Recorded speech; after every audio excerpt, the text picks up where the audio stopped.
أعوذ بالله من الشيطان الرجيم بسم الله الرحمن الرحيم والضحى والليل إذا سجى ما ودعك ربك وما قلى وللآخرة خير لك من الأولى ولسوف يعطيك ربك فترضى ألم يجدك يتيما فآوى ووجدك عائلا فأغنى ووجدك ضالا فهدى ووجدك عائلا فأغنى فأما اليتيم فلا تقهر وأما السائل فلا تنهر وأما بنعمة ربك فحدث صدق اللہ العظیم اما بعد فاعوذ باللہ من الشیطان الرجیم بسم اللہ الرحمن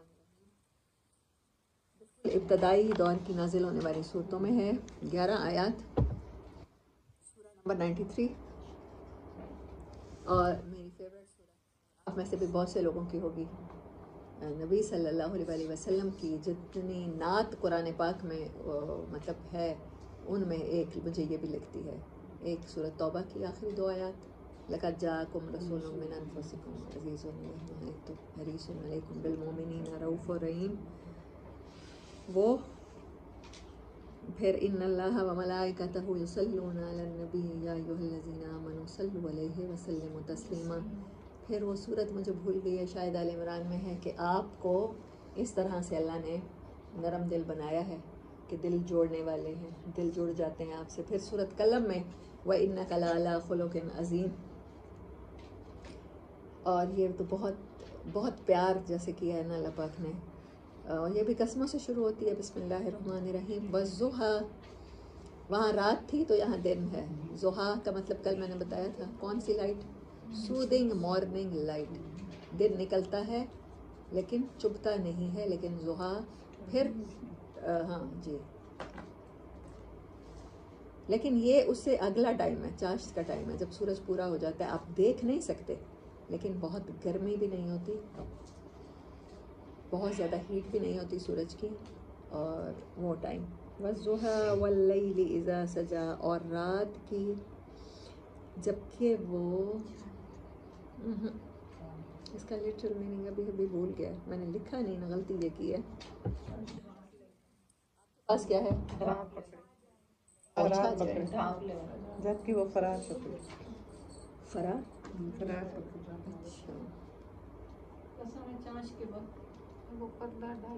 قسم دین کی روشنی ہے اور رات کی جبکہ وہ فرار پکڑے ہاں رات کی جب وہ خاموش ہو جائے جب وہ ہر چیز کو خاموش کر دے آوازیں بند ہو جائیں ما ودعک ربک وما قلی نبی صلی اللہ علیہ وسلم پر جو وحی ہوتی رہی ہے سورۃ مزمل مدثر پہلی کون سی تھی سورہ الگ کی پہلی 5 آیات وہی ہوتی رہی کچھ عرصہ اب کچھ کہتے ہیں صحابہ 40 ڈیز کچھ کہتے ہیں 30 ڈیز کچھ کہتے ہیں مہینہ کچھ کہتے ہیں 2 مہینے میں بھی واللہ عالم بالصواب تو جتنے دن وہی بند رہی تو پھر اس میں کیا کرنا شروع کر دیا کفار نے اچھا آپ کا رب آپ سے ناراض ہو گیا یہ تو انہوں نے کہنا شروع کر دیا مذاق اڑانا شروع کر دیا خوش ہونا شروع کر دیا سنائے کوئی نئی صورت نہیں نازل ہوئی کوئی نئی آیت نہیں نازل ہوئی بڑے دن ہو گیا آپ نے سنائی نہیں کوئی کلام اپنے رب کا اب آپ پہ فرشتہ نہیں اترتا لگتا ہے آپ کے رب نے چھوڑ دیا آپ کو تو نبی صلی اللہ علیہ وسلم بھی انسان کیا سوچتا ہے ڈس اپوائنٹ ہو کے کیا سوچتا ہے کہ کوئی غلطی مجھ سے ہوئی ہے میں نے پیغام پہنچانے میں غلطی کی ہے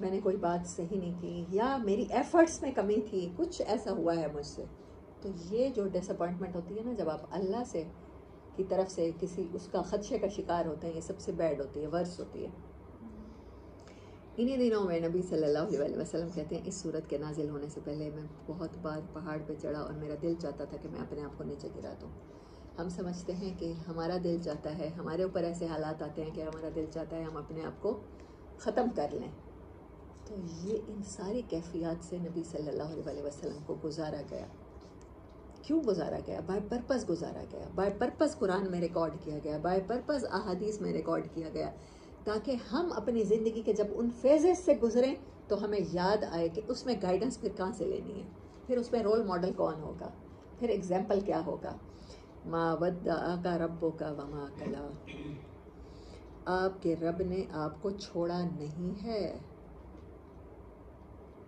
وما قلا، میں نے دونوں کے لٹرل میننگ لکھے تھے، وہ لکھے نہیں ہیں، پڑھے تھے، اب بھول گئے بالکل.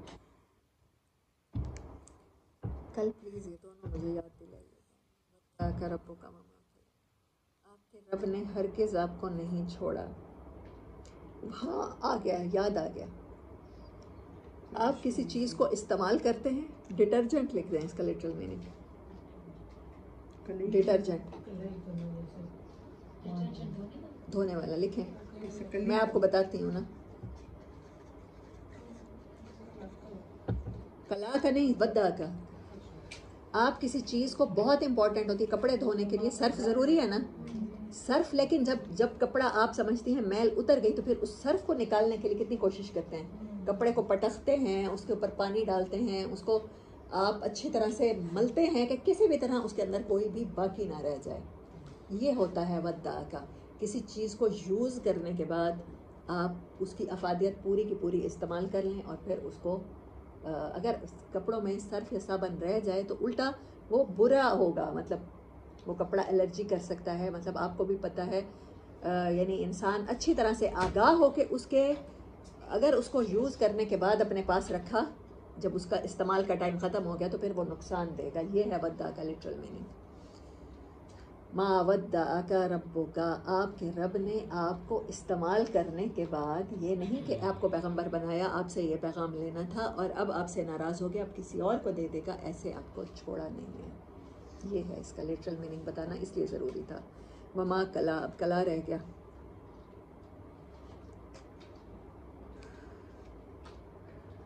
Thanks to my memory. وللآخرۃ، اور نہ ناراض ہوا. اس کا جو ویسے میننگ ہے وہ یہی ہے، ناراض نہیں ہوا. آپ کا رب آپ سے بالکل بھی ناراض نہیں ہے. دو باتیں ہو سکتی ہیں نا، یا تو آپ کی افادیت ختم ہو گئی آپ کے رب کی نظر میں، اب آپ سے کوئی کام نہیں لینا ہے. دوسری بات ہے کہ آپ نے کام لینے میں کوئی ایسی سستی کی جس کی وجہ سے وہ ناراض ہو گیا، تو دونوں کام نہیں ہوئے. ایسا نہیں ہوا. اب اسپیشلی یہ نبی صلی اللہ علیہ وسلم کو کہا گیا، لیکن کیا ہے کہ ہم کون ہیں؟ آخری امت ہے، ان کی امت ہے. ہمارے لیے اس میں کتنی تسلی ہے، ہر ڈپریسڈ انسان کے لیے، ہر حالات سے تھکے ہوئے انسان کے لیے، ہر اللہ کے راستے پر چلنے والے کے لیے. اس میں کیا تسلی ہے کہ جیسے دن اور رات آتے ہیں، جیسے سورج اور چاند ہیں، تو حالات میں تبدیلی آئے گی. کبھی یہ ہوگا کہ آپ کا رب آپ کو بات کر کے آزمائے گا کہ آپ پیغام دیتے ہیں کہ نہیں. کبھی آپ کو بالکل کچھ دنوں کے لیے آپ کا رب سے کنیکشن ہی نہیں بن پائے گا. تب بھی آپ نے یہ نہیں سمجھنا کہ رب ناراض ہو گیا ہے.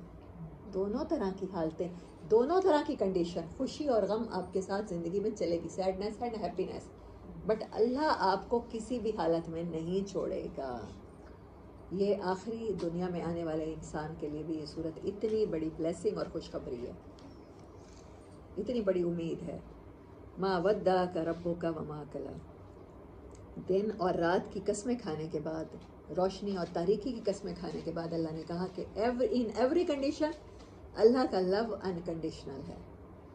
کسی بھی باؤنڈری میں وہ ان باؤنڈری میں ہے، وہ آپ کو یقینی پہنچ کے رہے گا. وَلَلْآخِرَةُ خَيْرٌ لَكَ مِنَ الْأُولَىٰ، اور گریجولی آپ کی آنے والے دن پہلے گزرے ہوئے دنوں سے بہتر ہوتے چلے جائیں گے. ایسے ہی ہر انسان کو کہا جا رہا ہے. پہلی تو بات ہے دنیا اور آخرت.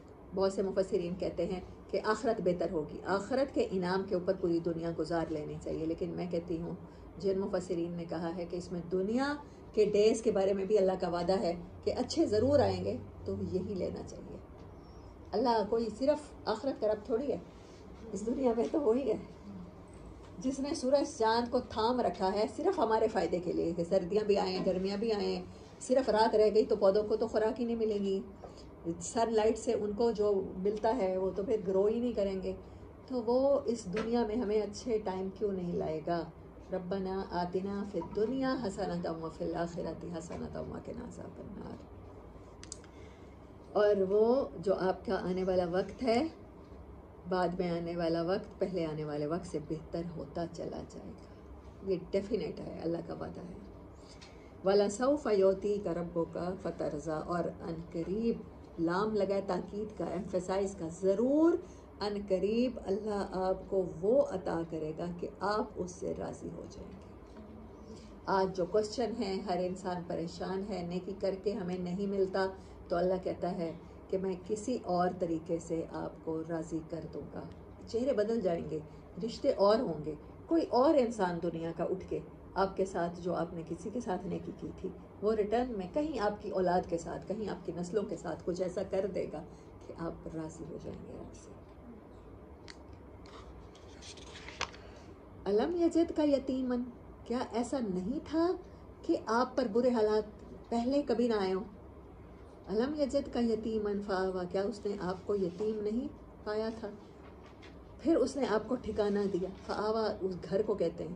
آپ کسی کی مدد کرتے ہیں لیکن پھر آپ کسی کی مدد اس حد تک کرتے ہیں کہ اس کو پروٹیکشن دینے کے لیے اپنے گھر میں لے آتے ہیں. یہ ہے آوا، پناہ فراہم کرنا، ٹھکانہ فراہم کرنا. Lodging and living. علم یجد کا یتیمن فآوا. حضرت زکریا علیہ السلام کیا کہہ رہے تھے؟ میرے رب میں بوڑھا ہو گیا ہوں، میری ہڈیاں کمزور ہو گئی ہیں، بھربھری ہو گئی ہیں، میرا سر وائٹ ہو گیا ہے، اتنا کہ چمکتے ہوئے وائٹ بال ہیں، میری بیوی بانجھ ہو چکی ہے، لیکن میں آج سے پہلے جتنے بھی مشکلات مجھ پہ آئی ہیں میں تجھ سے مانگ کے کبھی بھی محروم نہیں ہوا، جو میں نے مانگا ہے وہ ملا ہے. تو اللہ تعالیٰ یہی کہہ رہے ہیں نبی صلی اللہ علیہ وسلم کو خاص طور پہ اور ہم سب کو، کیا ہماری زندگی میں جو اب مشکل ہے کیا اس سے پہلے مشکلات نہیں آئیں؟ کیا اس سے پہلے ہم آزمائشوں سے نہیں گزارے گئے؟ کیا اللہ نے ان سے ہمیں نہیں نکال دیا؟ نکالا یا نہیں نکالا؟ آپ اپنے اپنے امیجن کریں. جتنے بھی آپ کے ٹرائلز آئے ہیں بچپن سے لے کر اب تک بہت سے آئے ہیں. بچپن میں تو ٹیچر کو ہوم ورک چیک کرانا ہوتا تھا اور میں تو ہوم ورک نہیں کر کے جاتی تھی، اللہ نے ان سے بھی گزروایا ہے. نشاط میں ورنہ جہاں صرف ڈنڈا سسٹم ہے وہاں چھٹیوں کا کام آپ نہ کر کے جائیں. سوچیں میرے دماغ کی کیا حالت ہوتی ہوگی، لیکن میں وہ سب برداشت کیا نہ، میں نے، اللہ نے ان سے نکال دیا. تو یہ ٹرائلز تو ہمارے ہر ایج کے ڈیفرنٹ ہوتے ہیں. ٹین ایج کے ہمارے ٹرائلز تھے، کیا ہم ان سے نہیں نکلے؟ تو ہمیں اللہ اب جو آنے والی مشکل ہے نا، جو آپ سمجھ رہے ہیں، جو ڈس اپوائنٹمنٹ آپ کو سوسائڈ تک لے کے جا رہی ہے، اللہ اس میں آپ کو کہہ رہا ہے کہ کیا میں نے آپ کو یتیم نہیں پایا، پھر ٹھکانہ نہیں دیا؟ آپ کو ماں باپ کی طرح ابو طالب نے اور جناب عبد المطلب نے پالا، ایسے ہی کیا. شاید اپنے سگے ماں باپ اتنا پیار نہ دیتے انہوں نے جتنا دیا. وَوَجَدَكَ ضَالًّا فَهَدَىٰ، آپ کو راستے کی سمجھ ہم نے دی، گائیڈ کیا، اتنا گائیڈ کیا کہ حضرت موسیٰ تو وہ لینے گئے تھے، آگ لینے گئے تھے، نبوت مل گئی. نبی صلی اللہ علیہ وسلم کو کہا جا رہا ہے کہ آپ اس دور میں آئے جب تاریکی بہت گہری تھی. دین ابراہیمی جس کے آپ وارث ہیں، جو آپ کو دین فطرت ملا، آپ کو تو وہ بھی صحیح فارم میں نہیں ملا تھا. آپ کو تو قبائلی عصبیت ملی تھی، آپ کو تو گاڑی ہوئی بچیاں ملی تھیں. کیا اللہ نے اس صورت میں آپ کے اوپر یہ کرم نہیں کیا کہ آپ کو نبوت عطا کر دی، آپ کو گائیڈنس دے دی؟ ہدا کا مطلب ہے، ہدا کا نہیں آیا، کا آپ کو نہیں کہا، ہدا کو اللہ نے اوپن اینڈڈ چھوڑ دیا ہے. آپ کی وجہ سے جتنے انسانوں کو ہدایت ملے گی، یعنی ہماری وجہ سے بھی جتنے انسانوں کو ہدایت ملے گی تو وہ ہمارے ہی اکاؤنٹ میں جائے گی. اللہ نے اس کو اکاؤنٹ کو اوپن رکھ دیا ہدایت کا، نبی صلی اللہ علیہ وسلم کی.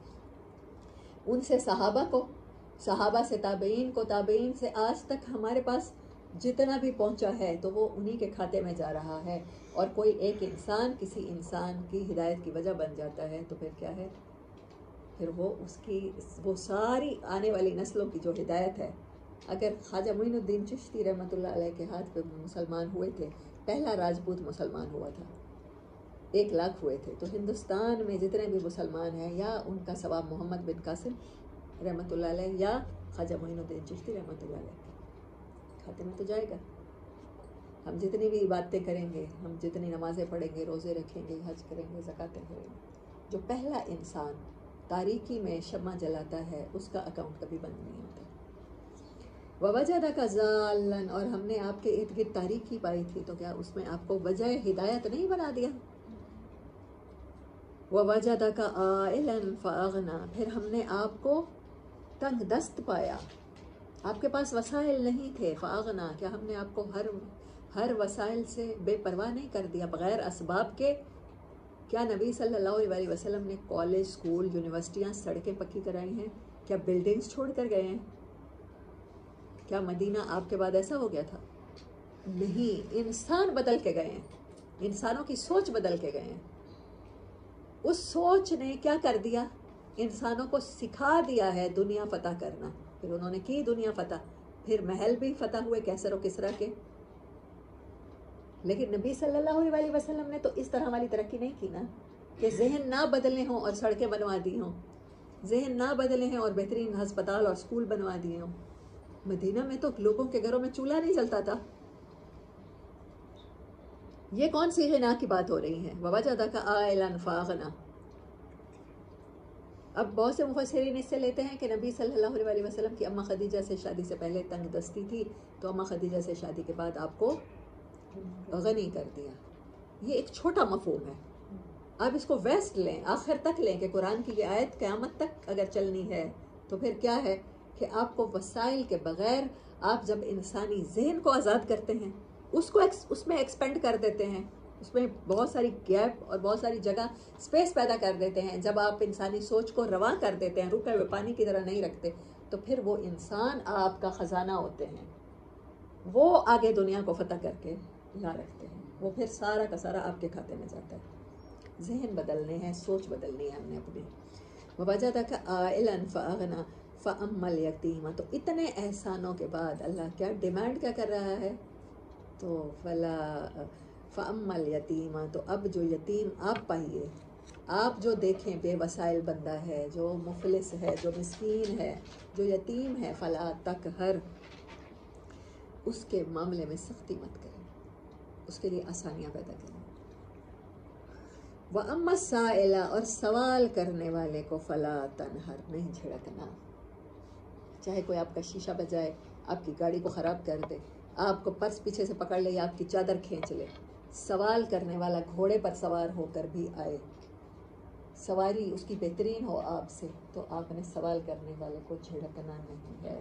یہ اتنی ساری نعمتیں جو اللہ نے اپنے احسان گنوائے ہیں، یہ اللہ کا وعدہ ہے، یہ اللہ دے گا. لیکن آپ نے اپنی طرف سے کیا کنٹریبیوٹ کرنا ہے؟ اللہ اور انسان کے تعلق میں، دو لوگوں کے تعلق میں دو لوگوں کا کنٹریبیوشن ہوتا ہے. میں کہتی ہوں آئی لو یو، تو آپ کہیں گے آئی لو یو ٹو. ٹھیک ہے، ایسے ہی ہے. میں کہوں گی آئی ہیٹ یو، تو آپ کہیں گے I hate you more than you think. ٹھیک ہے. تو اللہ اور انسان کے تعلق میں بھی دونوں طرف سے ہونے چاہیے نا. اللہ نے اپنے کتنے احسانات گنوائے ہیں. الم یجدک یتیما فآوی ووجدک ضالا فہدی ووجدک عائلا فاغنی. اس سے پہلے بھی ہیں وَلَسَوْفَ يُعْطِيكَ رَبُّكَ فَتَرْضَىٰ مَا وَدَّعَكَ رَبُّكَ وَمَا قَلَىٰ. اور ڈیمانڈ کتنی ہے؟ فَأَمَّا الْيَتِيمَ. آپ نے انسانوں کے ساتھ یہ نہیں کرنا. مشکل یہی ہے. اپنی ذاتی عبادت اللہ کہتا نفلیں پڑھنے ہیں، تہجد کی آسان تھا، روز کی 100 نفلیں پڑھنی ہیں وہ آسان تھا. دشوار گزار گھاٹی اسی لے کر انسانی نفس پہ جہاں نیکی کا صلہ آگے سے نہ ملے، گراں وہی بات گزرتی ہے. اسی لیے دشوار گزار گھاٹی کا اللہ نے. لیکن پھر اللہ نے یہ وعدہ کیا ہے نا پیچھے صورت میں کہ اسی کو آسانی دیں گے، آسان زندگی دیں گے. وَأَمَّا السَّائِلَ فَلَا تَنْهَرْ وَأَمَّا بِنِعْمَةِ رَبِّكَ فَحَدِّثْ. اور یہ جو نعمت آپ کو ملی ہے قرآن کی، جو نعمت نبی صلی اللہ علیہ وسلم کو ملی نبوت کی، رب کا، آپ کے رب نے جو آپ کو عطا کر دی ہے، آپ کو آخری امت کی رسپانسبلٹی دے دی ہے، اس کو کیا کرنا ہے؟ فحدث. آگے بیان کرنا ہے، آگے پہنچانا ہے، پروموٹ کرنا ہے. نہیں تو آپ جو فالس امید لگائی بیٹھے ہیں. سورۃ مدثر میں اللہ نے کیا کہا؟ فما تنفعهم شفاعۃ الشافعین. نبی صلی اللہ علیہ وسلم کو اللہ تعالیٰ نے اس دن اختیار دینا ہے. حمد کا جھنڈا آپ کے پاس ہوگا اور آپ مقام محمود پر ہوں گے اور اللہ کی ویسے تعریف کریں گے جیسے کسی نے نہیں کی ہوگی. اور اس کے بعد آپ صلی اللہ علیہ وسلم شفاعت کہیں گے، کروائیں گے. کس کی؟ اللہ بإذنہ. آیت الکرسی میں واضح طور پہ اللہ نے آپ کو بتایا جس کی اللہ اجازت دے گا. نبی صلی اللہ علیہ وسلم دونوں کام کریں گے. مجھے سورت کا نام بھول گیا ہے، لیکن ایک اور سورت جس میں نبی صلی اللہ علیہ وسلم ایک مقدمہ بھی لڑیں گے. ایک تو شفاعت کریں گے کسی کے حق میں، انسانوں کے حق میں، اپنی امت کے، اور دوسرا کیا کریں گے؟ ان کے خلاف اللہ کو شکایت لگائیں گے. اللہ یہ میری قوم تھی، یہ میری امت تھی جس نے قرآن چھوڑا. مجھے بتائیں جس کی شکایت نبی صلی اللہ علیہ وسلم لگائیں اس کا مقدمہ کون لڑے گا؟ کوئی دلیل ہے؟ جس نے قرآن کو ابینڈن کیا، جس نے قرآن کو چھوڑے رکھا، جس کو قرآن کی بات ہی مشکل لگتی تھی، یہی امپاسبل لگتی تھی، یہ لگتی تھی امپریکٹیکل باتیں ہیں. نبی صلی اللہ علیہ وسلم صرف شفاعت نہیں کریں گے، یہی قرآن آپ کو بتا رہا ہے نا. جہاں شفاعت کا اختیار ہے، جہاں مقام محمود ہے، جہاں حمد کا جھنڈا ہے، وہاں یہی قرآن میں لکھا ہوا ہے کہ اس دن نبی صلی اللہ علیہ وسلم کچھ انسانوں کے خلاف مقدمہ لڑیں گے، اور اپنی ہی امت کے، کہ یہ میری قوم ہے جس نے اس قرآن کو چھوڑے رکھا. قرآن کے سوا ہر بات مانی، ہر عالم، ہر مفتی، ہر ولی کو سمجھا کہ اس کی بات ٹھیک ہے، قرآن کی بات لگا کہ یہ نہیں. کوئی ہے جائے پناہ کہ جس دن رحمان اتنے غصے میں ہوگا کہ تمام پیغمبر کہیں گے کہ نفسی نفسی، ہم تو یہ بھی نہیں کہہ سکتے حساب شروع کرایا جائے. اس دن نبی صلی اللہ علیہ وسلم کو صرف یہ اختیار ملنا ہے شفاعت کا. تو جو رحمت للعالمین نے یہ شکایت جن لگانی ہے کہ ایسا ہونا ہے، کیونکہ تو پھر وہ لوگ کون ہیں؟ وہ نظر آ رہے ہیں، ڈھونڈیں، یا ہمیں شیشے دیکھنے پڑیں گے، آئینے دیکھنے پڑیں گے جن کے خلاف مقدمہ چلنے والا ہے. اللہ ہمیں بچائے. اللہ اگر اب تک ہم سے یہ سب کچھ ہوتا رہا ہے، ہم اس کیٹیگری میں تھے، تو اب ہم اس کیٹیگری میں آ جائیں کہ جن کو آپ اپنے ہاتھوں سے حوض کوثر کو جام پلائیں. واخر دعوانا ان الحمد للہ رب العالمین.